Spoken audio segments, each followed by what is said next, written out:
Hello everyone, Michael from Tree Time Production speaking. Today we'll be playing Pokemon Blue, Red, whatever. Both of them. Top screen is blue, bottom screen red.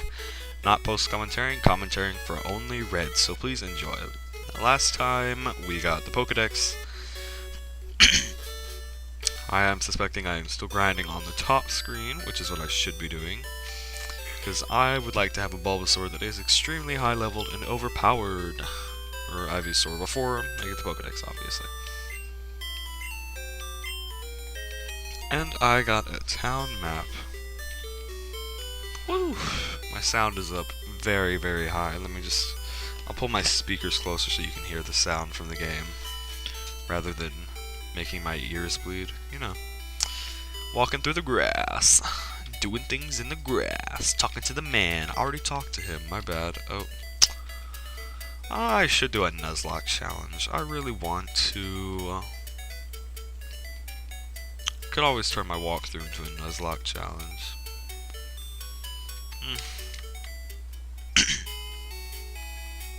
I mean, I haven't had a Pokemon that's died yet, so I mean, it doesn't really matter much.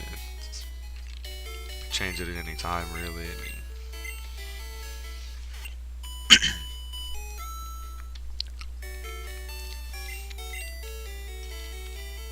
Okay. Don't know how long I'll make this video. I'll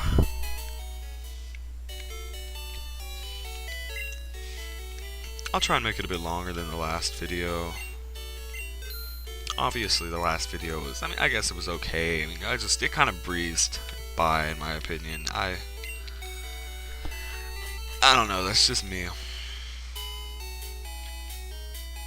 Say whatever you want, but I think the last video went by in a flash. It seemed short. It didn't seem very interesting in my opinion because I failed so hard at commentating on that. I don't know, I go crazy when I'm doing real-time commentary, and I think it makes it more enjoyable. Like right now I'm just walking in the ground. Oh my gosh, a Pokemon! Oh, it's a Rattata. Oh.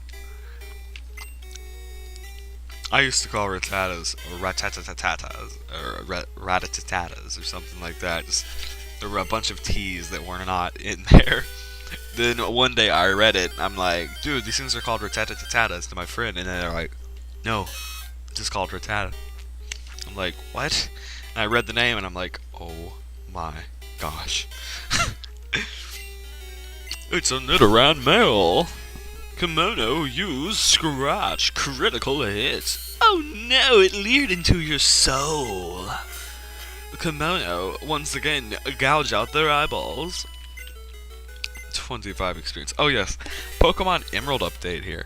I know no one probably, I know I don't have anyone that really watches the channel besides a few people, which I love you people who do. I don't really care much. I mean, it's just really a pastime. It just lets me feel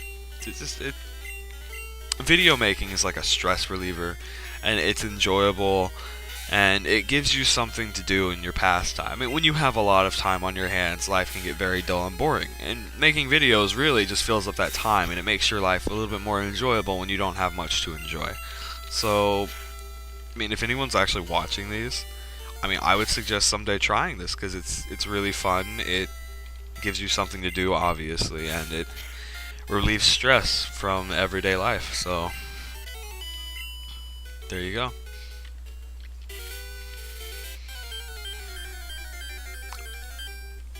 Plus you get to play things that you love and people get to watch. So I actually literally, I don't love, but I don't love anything besides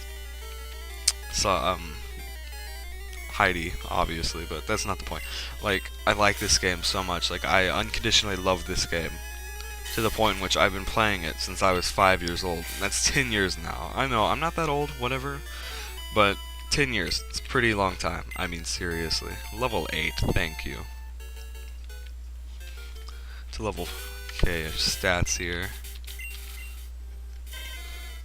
But, like I was saying, Pokemon Emerald update, not going to be able to feel out many Pokemon Emerald videos because Heidi has a lot of work and a lot of things she has to do during the day, school. So you can't really blame her. I don't want to do that one, but I want to really do videos with her rather than without her. Just it makes it more fun doing it with a friend. So if you want to try that out, like I was saying earlier with the video making thing, anyone, if you've ever had inspiration from someone to excuse me, hiccups, make videos, go for it. I mean, even if you feel embarrassed or shy or anything like that, when you're on the internet, everything gets easier. So, I mean, don't talk about personal things. Like me, love interests, okay, cool, whatever. I don't mind talking about that. That's the person that I love. You don't know her in real life, you don't know what she looks like. It's stuff like that.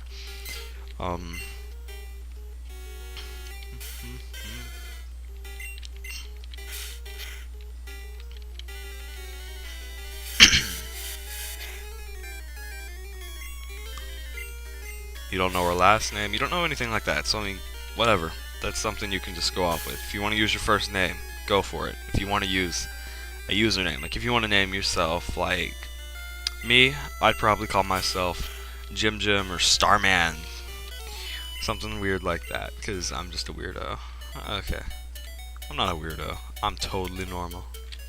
Continuing on, though. We're heading into the forest now, because we want to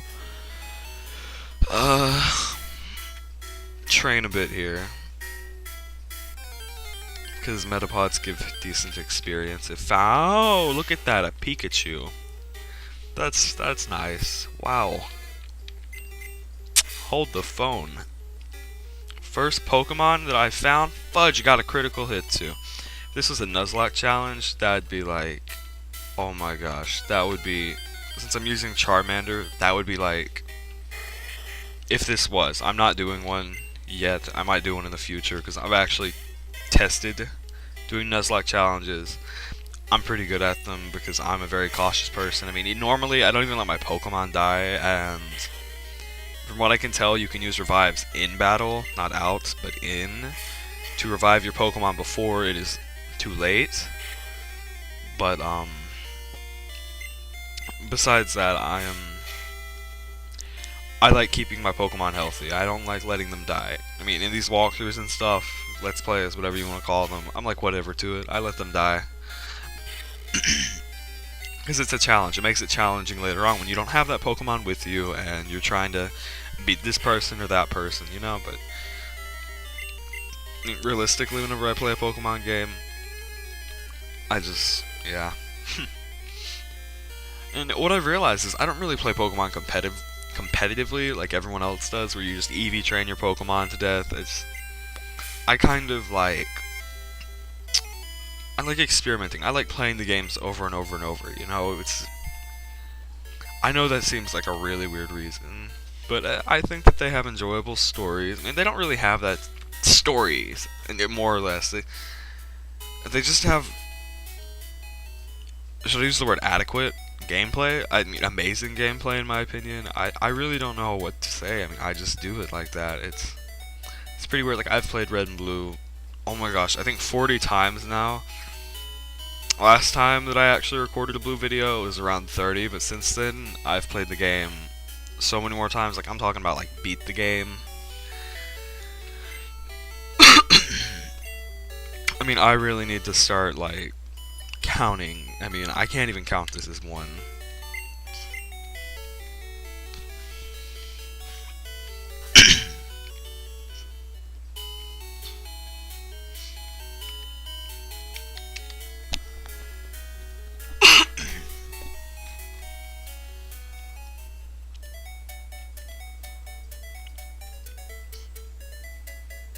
Okay, we really need to catch a Pokemon now, don't we?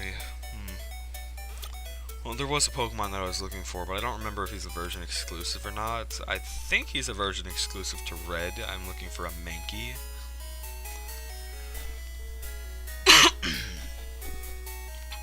And I kind of would like to look for a Mankey. It'd be nice to have a Mankey.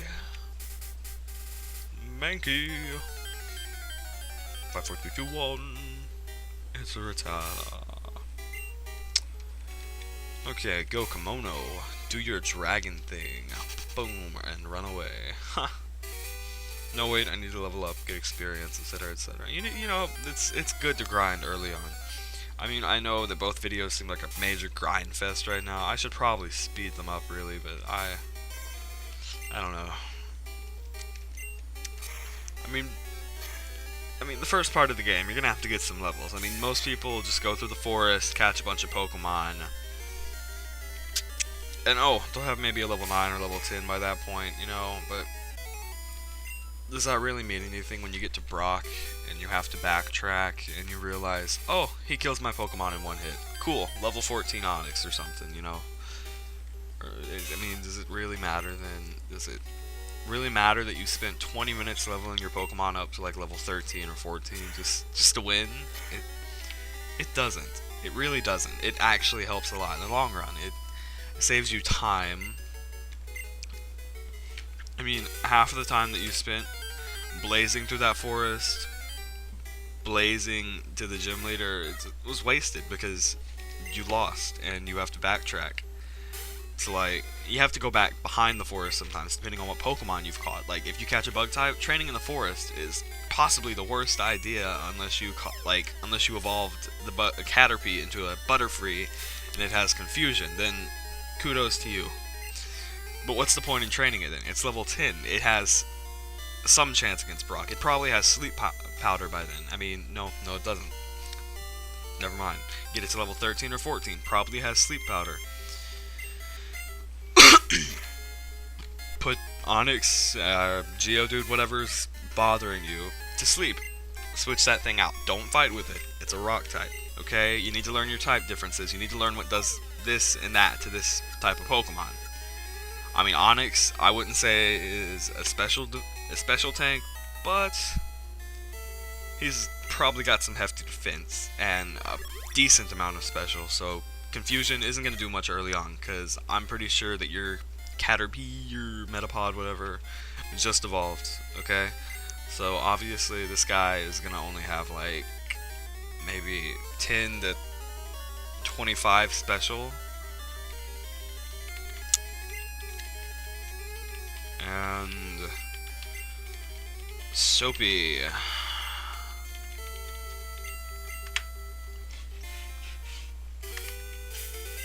Okay, let's check out the Pokedex entry for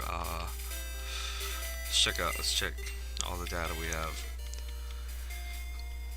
Obviously prefers hot places. When it rains, steam is said to spout from the tip of its tail. Nothing on Squirtle or any of these Pokemon. Oh, Spearow.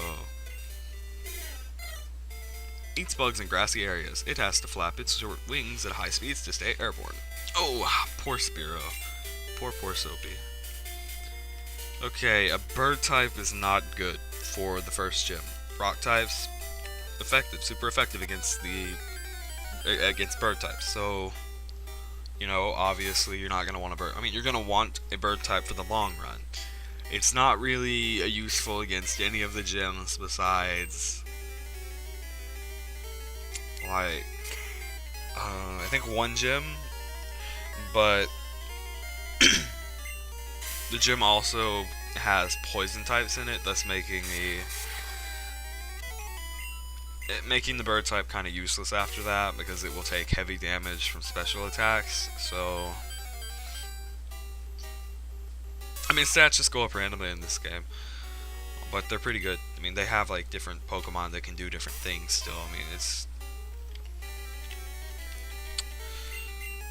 I'm told they go up randomly. I honestly don't know myself. I just, from my experience, they seem to, so, you know. I mean, I'm pretty sure each Pokemon's based around one type of a thing, like, Kimono here probably attacks. See, watch. Special's still 15. His speed, though, is 21. This guy is a speed and attack demon. He's a sweeper. I mean, obviously, first generation, you wouldn't think of this. You'd think, oh, this is first gen, whatever, to my stats. Just do whatever I want, you know? But if you look at the stats, special is your special is your defense against special attacks and your special moves. Like, you know what I mean? Like long range, like, oh, I'm using flamethrower on you and stupid crap like that, you know? Woo, there you go. Special, compile. The special stats from the later generations of games compiled into one right there. 15, not that high. Now that I think about it, your Butterfree probably wouldn't even have 25. Gosh. Because it was a Caterpie and a Metapod before, so it's gonna get a little bit of defense on it, I suppose. Maybe a bit of special, who knows?